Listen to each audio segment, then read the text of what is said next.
السلام علیکم ورحمۃ اللہ وبرکاتہ۔ آج ہم اس کلپ میں زکوٰۃ کے متعلق آپ کے سامنے باتیں کریں گے۔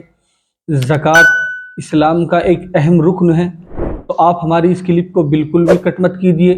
آپ ہماری اس کلپ کو پوری دیکھیے اور اس کلپ سے آپ کو یہ فائدہ پہنچے گا کہ اس کو دیکھنے کے بعد نہ آپ کو کسی سے معلوم کرنے کی اور نہ کوئی کلپ دیکھنے کی ضرورت پڑے گی۔ تو آپ ہماری اس کلپ کو اپنے گھر والوں کو، اپنے رشتہ داروں کو، اپنے اعزاء و اقربا کو، سب کو دکھائیے۔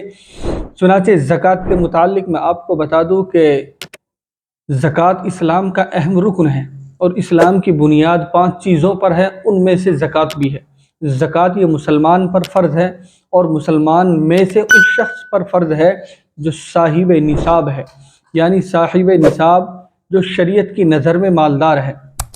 جس طریقے سے نماز فرض ہے اسی طریقے سے یہ زکوٰۃ بھی فرض ہے، اور جس طریقے سے حج صاحب نصاب پر، مالدار پر زندگی میں ایک مرتبہ فرض ہوتا ہے، اسی طریقے سے صاحب نصاب پر ہر سال زکوٰۃ فرض ہوتی ہے۔ جو صاحب نصاب رہتا ہے اس پر ہر سال زکوٰۃ بھی اسی طریقے سے فرض ہوتی ہے۔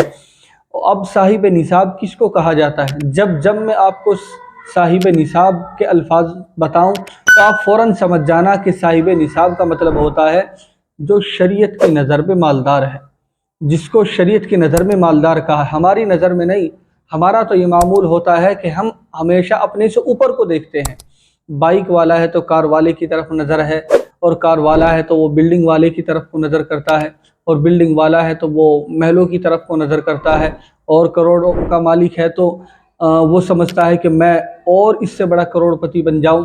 تو ہماری نظر میں تو اوپر کی طرف نظر رہتی ہے، لیکن شریعت کی نظر میں صاحب نصاب اسی کو کہا جاتا ہے جو اتنی حیثیت رکھتا ہو کہ زکوٰۃ ادا کر دے اور اس کے اوپر زکوٰۃ واجب ہو جاتی ہے، اس کو صاحب نصاب کہتے ہیں۔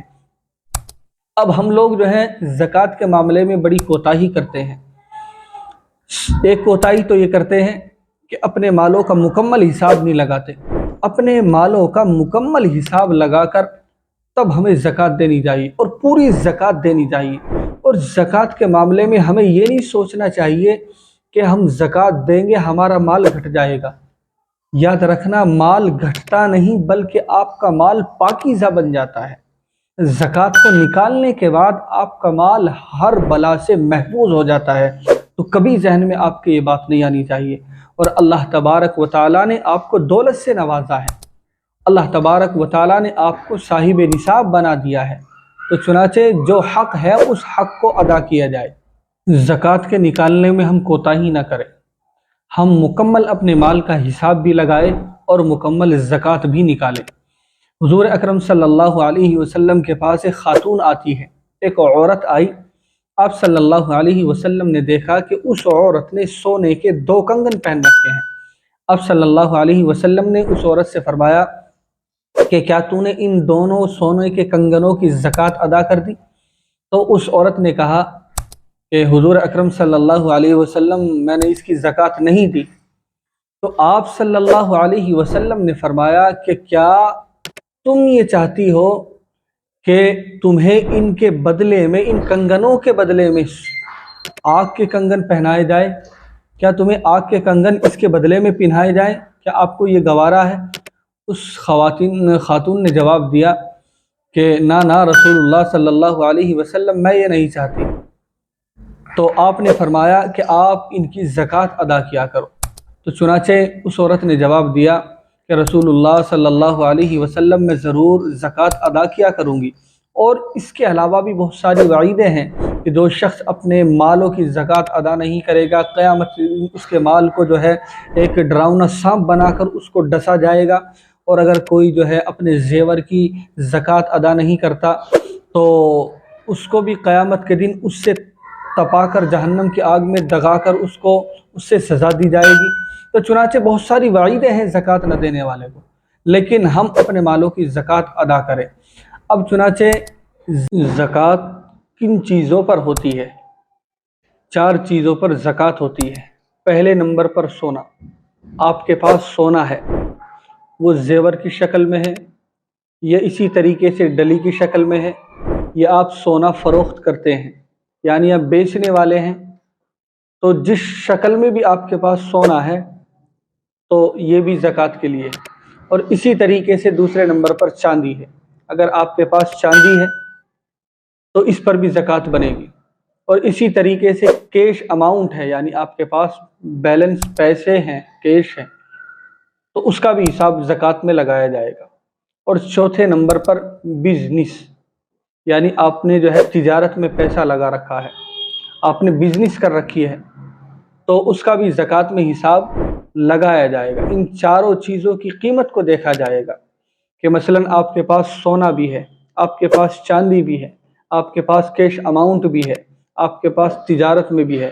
مثلا تجارت کا مطلب یہ ہے کہ آپ نے مثال کے طور سے کتابوں کی دکان کھول رکھی ہے، بکس کی دکان کھول رکھی ہے، اب اس میں سامان ہے، کتابیں ہیں، تو ان کی جو قیمت ہے، جس قیمت پر آپ بیچیں گے، اس قیمت کے اعتبار سے اس کا بھی حساب لگایا جائے گا۔ تو چنانچہ اگر 4 چیزیں ہیں اور چاروں چیزوں کی قیمت اتنی بنتی ہے کہ آپ ان سے 52.5 تولہ چاندی خرید سکتے ہیں، یہ 4 نہیں ہے آپ کے پاس صرف سونا ہے، پیسے ہیں اور بزنس میں لگا ہوا پیسہ ہے، اور ان تینوں کی ملا کر قیمت اتنی بیٹھتی ہے کہ جس سے آپ 52.5 تولہ چاندی خرید سکتے ہو، تو چنانچہ اس پر بھی زکوٰۃ ہے۔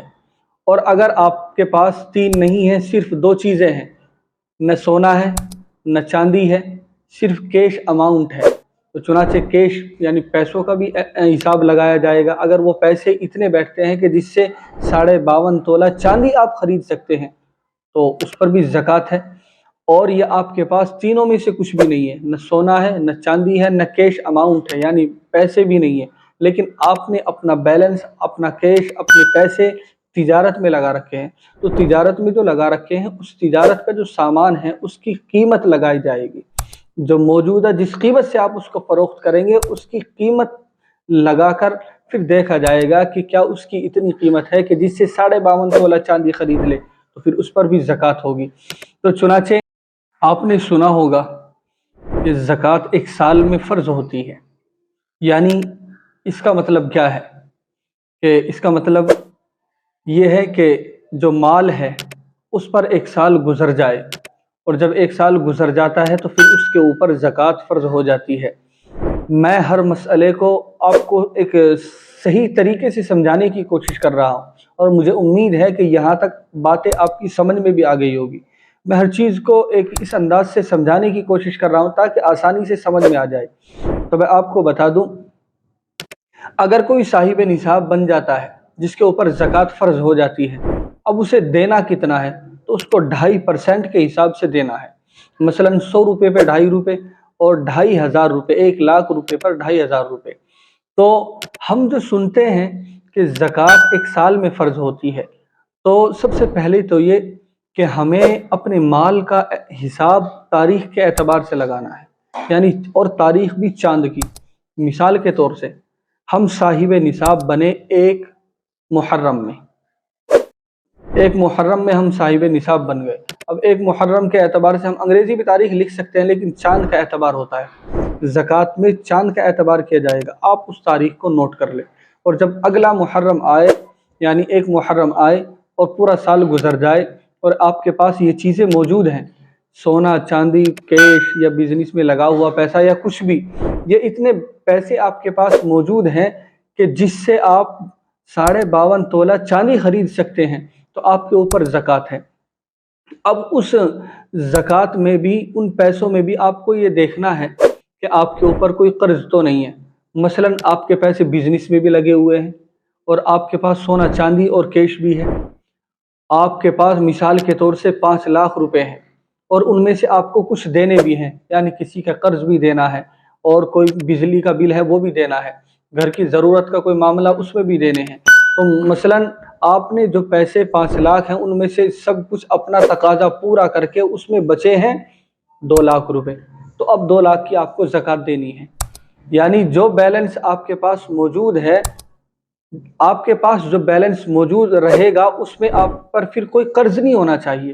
اگر کوئی قرض ہے کسی بھی طرح کا، اس کو نکال کر تب آپ دیکھیں، کسی بھی طرح کا آپ پر قرض ہے، مثلا سونے کا، چاندی کا، یا اسی طریقے سے کیش اور تجارت کا حساب لگایا ہم نے، یا ان میں سے کسی بھی ایک چیز کے اعتبار سے آپ کے پاس پیسے موجود ہیں، سونے چاندی کے، یا اسی طریقے سے خود کے بیلنس موجود ہے، یا تجارت میں لگا رکھے ہیں، تو ان پیسوں میں ہمیں یہ کرنا ہے کہ یہ دیکھنا ہے کہ ہمارے پاس قرض کتنا ہے، قرض ہے، کسی کا تقاضا ہے، کسی کو پیسے دینے ہیں، گھر کے تقاضے پورے کرنے، ان سب کو پورے کر کے پھر آپ کو دیکھنا ہے آپ کے پاس کتنا اماؤنٹ بچتا ہے، کتنا بیلنس بچتا ہے۔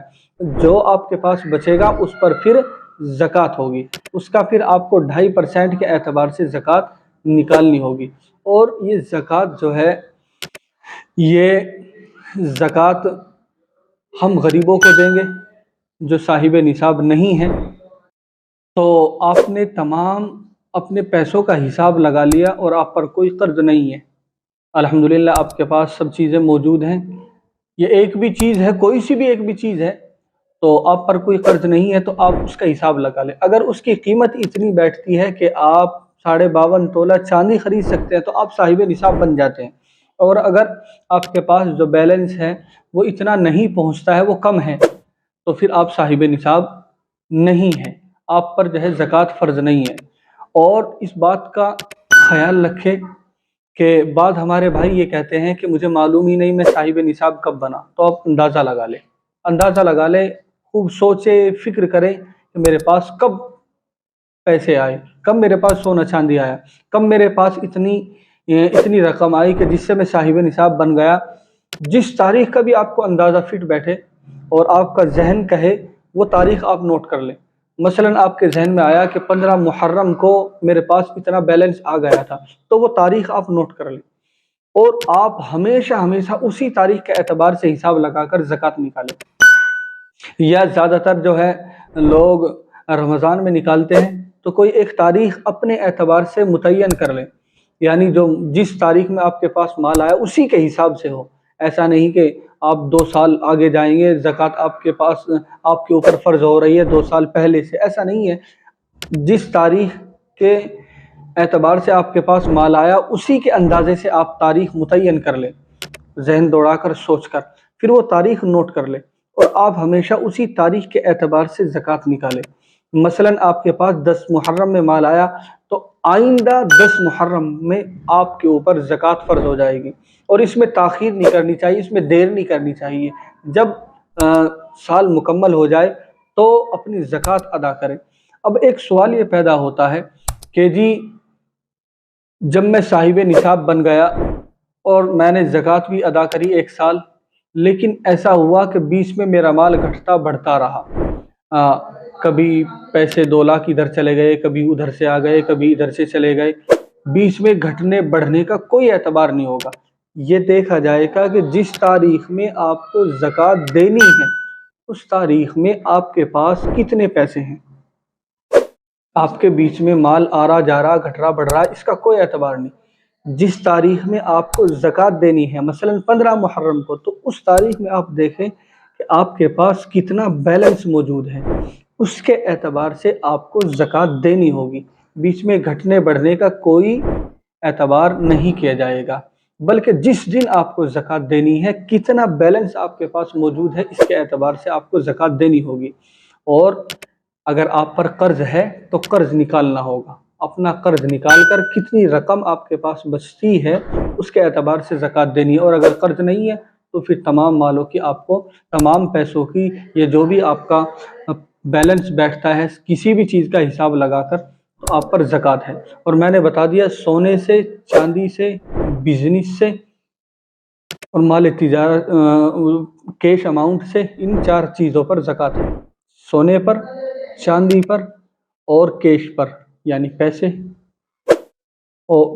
اور بزنس پر، ان 4 چیزوں پر زکوٰۃ ہے۔ اب ایک سوال یہ پیدا ہوتا ہے کہ ہم نے تجارت کر رکھی ہے، مثلاً کتابوں کی، میں نے ایک دکان کر رکھی ہے، وہ کتاب اس میں رکھی ہوئی ہے، تو کس اعتبار سے اس میں ریٹ لگایا جائے؟ تو جس اعتبار سے آپ ان بکس کو بیکو گے، فروخت کرو گے، اس اعتبار سے آپ ان کی قیمت لگائے، اس کا حساب لگائے اور اس کا حساب لگا کر پھر آپ زکوٰۃ ادا کریں۔ اور اسی طریقے سے کوئی پراپرٹی ڈیلر ہے، وہ پراپرٹی خریدتا ہے نفع کے لیے، یعنی بیچنے کے اعتبار سے، تو اس پر بھی سال کے اعتبار سے جب سال گزر جائے گا تو زکوٰۃ ہے۔ اور ایک بات ذہن میں آپ کو بتا دوں یہ بھی آتی ہے کہ کیا ہر پیسے پر سال گزرنا ضروری ہے؟ نہیں، ہر پیسے پر سال گزرنا ضروری نہیں ہے۔ جب آپ صاحب نصاب ہیں اور درمیان میں آپ کا پیسہ کبھی کدھر سے آ رہا، کبھی کدھر سے آ رہا، کبھی گھٹ رہا، کبھی بڑھ رہا، تو میں نے بتایا ہر پیسے پر سال گزرنا ضروری نہیں ہے۔ بس آپ ایک مرتبہ صاحب نصاب اگر بن گئے اور ہر سال جب آپ اپنا حساب جوڑتے ہیں تو آپ کے پاس اتنا مال رہتا ہے کہ آپ صاحب نصاب ہیں، درمیان میں یہ پیسے آ رہے جا رہے، گھٹ رہے بڑھ رہے، کوئی معاملہ نہیں ہے۔ جس تاریخ میں آپ کا سال مکمل ہوتا ہے اس تاریخ میں جوڑ کر دیکھو آپ کے پاس کتنے پیسے ہیں۔ اگر آپ کے پاس اتنے پیسے ہیں کہ آپ 52.5 تولہ چاندی خرید سکتے ہو تو آپ کے اوپر زکوٰۃ ہے، اور اگر نہیں ہے تو پھر کوئی بات نہیں ہے۔ تو میں نے بتایا کہ اگر کوئی ایسا مکان ہے جو آپ نے پراپرٹی کے اعتبار سے خریدا ہے، بیچنے کے اعتبار سے، تو اس پر بھی زکوٰۃ ہے۔ اور اگر کوئی مکان آپ کا خالی پڑا ہے، کرائے پہ آپ نے دے رکھا ہے، تو اس سے حاصل ہونے والا کرایہ جو ہے اس پر زکوٰۃ ہے۔ اسی طریقے سے گھر میں استعمال ہونے والی گاڑی ہے، بائک ہے، ٹریکٹر وغیرہ ہے، اور بھی بہت ساری چیزیں ہیں، چاہے آپ کے پاس کئی گاڑیاں ہوں لیکن وہ استعمال کے لیے ہے، کوئی بیچنے خریدنے کا معاملہ نہیں ہے۔ اگر کوئی بھی چیز آپ نے بزنس کے اعتبار سے خریدی یا بیچنے کے لیے اس کو آپ نے رکھ رکھی ہے تو پھر تو اس پر زکوٰۃ بیٹھے گی۔ لیکن اگر اپنی ضرورت کے لیے ہے، چاہے گاڑی ہو، ٹریکٹر ہو، بائک ہو، کچھ بھی ہو، پھر اس پر زکوٰۃ نہیں ہے۔ اپنی ضرورت کے لیے آپ نے پلاٹ خرید رکھا ہے، اس پر بھی کوئی زکوٰۃ نہیں ہے۔ چنانچہ میں نے آپ کو اس مسئلے کو بہت کھول کر سمجھانے کی کوشش کی ہے، اور مجھے امید ہے آپ سمجھ بھی گئے ہوں گے۔ آخری بات کہ زکوٰۃ ہم کس کو نہیں دے سکتے؟ زکوٰۃ دادا دادی نانا نانی کو ہم نہیں دے سکتے، اسی طریقے سے باپ بیٹے کو نہیں دے سکتا، پوتی کو، بیٹی کو نہیں دے سکتا ہے، اور اسی طریقے سے بیوی شوہر کو نہیں دے سکتی اور شوہر بیوی کو نہیں دے سکتا۔ البتہ اس کے علاوہ بھائی بھائی کو دے سکتا ہے، اور بہن بھائی کو دے سکتی ہے، بھائی بہن کو دے سکتا ہے، سالے کو دے سکتا ہے اپنے، اور اسی طریقے سے اور ان کے علاوہ جو رشتے بیٹھتے ہیں ان سب کو یہ زکوٰۃ دے سکتا ہے۔ تو مجھے امید ہے کہ یہ مسئلہ ہر اعتبار سے سمجھ میں آ گیا ہوگا۔ ابھی بھی اگر کوئی الجھن ہے، کوئی اشکال باقی ہے تو آپ کمنٹ کے ذریعے سے ضرور مجھ سے معلوم کر سکتے ہیں۔ اگر آپ نئے ہیں تو ہمارے چینل کو ضرور سبسکرائب کیجیے، اور آپ ہماری اس کلپ کو ضرور دوسروں تک پہنچائیے تاکہ صحیح بات کا علم ہو سکے۔